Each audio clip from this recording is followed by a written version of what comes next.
1 hour ముందు I talk to you.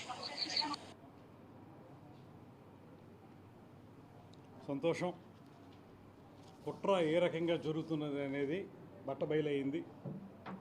ఇవాళ వాళ్ళిద్దరూ కలిసి సమాజంలో మత ఘర్షణలను రేకెత్తించడానికి, కుల ఘర్షణలను రేకెత్తించడానికి చేస్తున్న ప్రయత్నం స్పష్టంగా మనకు కనబడతా ఉంది.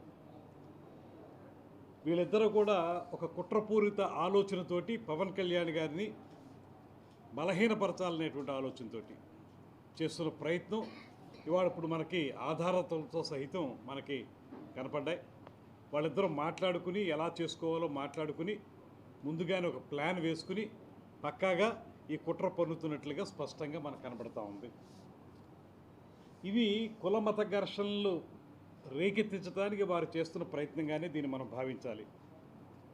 అయితే తెర మీద మనకి ప్రకాష్ రాజ్, రావణ్ కనపడుతున్నారు, కానీ వీరిద్దరు వెనక ఉండి నడిపించేటువంటి వ్యక్తులు ఎవరు, అది ఎవరు, దీన్ని ఇలా నడిపిస్తున్నారు, ఏ రకంగా రాష్ట్రాన్ని అల్లకల్లోలం చేయడానికి ప్రయత్నం చేస్తూ ఉన్నారు, ఇది బయటికి తేలాల్సి ఉంది. జస్ట్ ఆస్కింగ్ అంటూ ప్రకాష్ రాజ్ మాట్లాడేటువంటి మాటల్లో ఒకటి మేము అడుగుతున్నాం. ఇప్పుడు మేము వినిపించినటువంటి ఆ ఆడియో టేపుల ద్వారా ప్రకాష్ రాజ్ని సూటుగా మేము అడిగేది ఒకటే, నీకు రావణ్కి మధ్య అక్రమ సంబంధం ఉంది అనేటువంటి మాట నిజమా కాదా, ఇది స్పష్టంగా నువ్వు చెప్పాలి. అదేవిధంగా మీకు సనాతన ధర్మం అంటే గిట్టదు, భారత జాతీయవాదం, మనందరం భారతీయులు అనేటువంటి మాట కూడా మీకు నచ్చదు. అందుకే మీరు పవన్ కళ్యాణ్ గారి మీద పదే పదే జాతీయవాదం మాట్లాడుతున్న పవన్ కళ్యాణ్ గారి మీద మీరు పదే పదే అవాకులు చవాకులు పలుకుతూ ఉంటారు.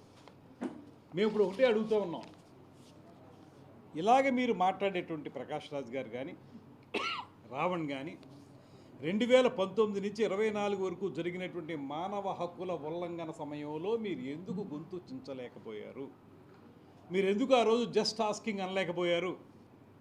ఆ రోజు మీకు కనపడలేదా డాక్టర్ సుబ్రహ్మణ్యం గారిని, డాక్టర్ సుధాకర్ గారిని నడి రోడ్డు మీద ఆనాటి ప్రభుత్వం చేసినటువంటి అకృత్యాల వల్ల ఆయన చనిపోవడం వాస్తవం కాదా? ఆ రోజు మీరు ఎందుకు మాట్లాడలేదు? వీధి సుబ్రహ్మణ్యం గారు అనేటువంటి దళిత డ్రైవర్, ఆయన్ని ఒక వైఎస్ఆర్సీపీ ఎమ్మెల్సీ దారుణంగా హత్య చేసి డోర్ డెలివరీ చేస్తే ఆనాడు జస్ట్ ఆస్కింగ్ అని ఎందుకు మీరు మాట్లాడలేకపోయారు? కన్వీనియంట్గా మీరు మాట్లాడడానికి మాత్రమే జస్ట్ ఆస్కింగ్ ఉపయోగపడద్దా? అదేవిధంగా హిందూ ఆలయాల మీద దాడులు జరుగుతున్నప్పుడు, సాక్షాత్తు రాములు వారి విగ్రహంలో ఆ తలను నరికేసినప్పుడు మీరు ఎందుకు జస్ట్ ఆస్కింగ్ అని అడగలేకపోయారు? అసలు దీని వెనక ఉన్నటువంటి కుట్ర ఏంటి? మీరు ఇలా మాట్లాడడానికి ప్రత్యేకించి ఒకటే మాకు అనిపిస్తుంది ఏంటంటే, ప్రకాష్ రాజ్ కానీ అదేవిధంగా రావణ్ కానీ యాంటీ సోషల్ ఎలిమెంట్స్గా తయారయ్యారనేటువంటి మాట స్పష్టంగా కనబడుతూ ఉంది. ఈ యాంటీ సోషల్ ఎలిమెంట్స్ ఏ రకంగా ఘర్షణలు రేకెత్తించాలనేటువంటిది ఒక పెద్ద ప్రయత్నం, పెద్ద కుట్ర జరుగుతుంది. అయితే దీనికి వెనక నుంచి నడిపిస్తున్నటువంటి ఆ ప్యాలెస్లో ఉన్నటువంటి లోగుట్ ఏంటి, అది పెరుమాళ్ళు గిరుక కాదు, ఇప్పుడు ప్రజలందరికీ తెలిసిపోతూనే ఉంది. ఇవాళ మీరు ప్యాలెస్ నుంచి వాళ్ళు సపోర్ట్ చేస్తున్న షెల్ కంపెనీల నుంచి మీకు నెల నెల ఎంత ముడుతుంది, ఎంత డబ్బు ముడితే మీరు ఈ రకంగా మాట్లాడుతూ ఉన్నారు? మీరు అన్ని సమయాల్లోనూ అన్ని సందర్భాల్లోనూ కూడా ఎక్కడైనా ఇలాంటివి ఏం జరిగినప్పటికీ కూడా జస్ట్ ఆస్కింగ్ అని అడుగుంటే ఈ ప్రశ్న వాళ్ళ ఉత్పన్నం అయ్యేది కాదు. మీరు కన్వీనియంట్గా ఇవాళ మాత్రమే ఇలా అడుగుతున్నారంటే ఒక ప్యాలెస్లో ఉన్నటువంటి నాయకుడు నడుపుతున్నటువంటి నాటకాన్ని మీరు తెర మీద పాత్రధారులుగా పోషిస్తున్నారు. వారి దగ్గర నుంచి నెలల పైకు ముడుతుంది మీకు. దానితోటి మీరు యాంటీ సోషల్ ఎలిమెంట్స్గా ఈ రాష్ట్రంలో ఒక విధ్వంసం సృష్టించడానికి చేసే ప్రయత్నం స్పష్టంగా కనపడుతుంది అనేటువంటి మాట ఈ ఆడియో టేపుల ద్వారా మనకు అర్థమవుతూ ఉంది. పంచాయతీరాజ్ శాఖ మంత్రిగా పవన్ కళ్యాణ్ గారు గ్రామాల్లో విద్యుత్తు కానీ, రోడ్లు కానీ, ముఖ్యంగా ఆదివాసీ ప్రాంతాల్లో ఆయన చేస్తున్న అభివృద్ధి కానీ ఇవాళ దేశం అంతా కూడా ప్రత్యేకంగా కొనియాడుతున్నటువంటి సందర్భం.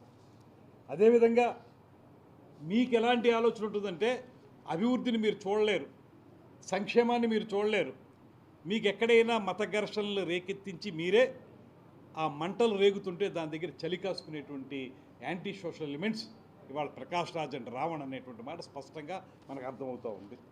ఈ విషయంలో ఖచ్చితంగా మేము పోలీసు యంత్రాంగాన్ని కూడా కోరుతున్నాం, మీరు 100% ప్రత్యేకమైన దృష్టి పెట్టి ఇలాంటి సంఘ వ్యతిరేక శక్తుల్ని అణచివేయకపోతే ఇది పెను భూతంగా మారి మన రాష్ట్రంలో ఇబ్బందులు కలిగించేటువంటి ప్రత్యేకమైనటువంటి పరిస్థితులు ఏర్పడతాయనేటువంటి మాటని మీ అందరికీ తెలియజేస్తా ఉన్నాం.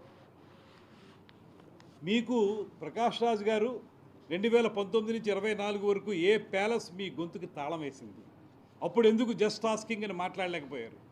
అయినా అవసరం లేనప్పుడు ఏదో రకమైన ఘర్షణ సృష్టించడానికి జస్ట్ టాస్కింగ్ వస్తుంది తప్పితే బయటికి, లేకపోతే ఏ రోజు మాట్లాడినటువంటి పరిస్థితిని మనం చూస్తూ ఉన్నాం.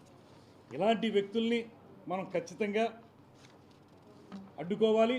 ఈ విధానాన్ని బయటికి తీసుకొచ్చి తద్వారా వీళ్ళు చేస్తున్న ప్రయత్నాన్ని కూడా మనం పూర్తిగా నిర్మూలించడానికి ప్రయత్నించాలనేటువంటి మాటని మేము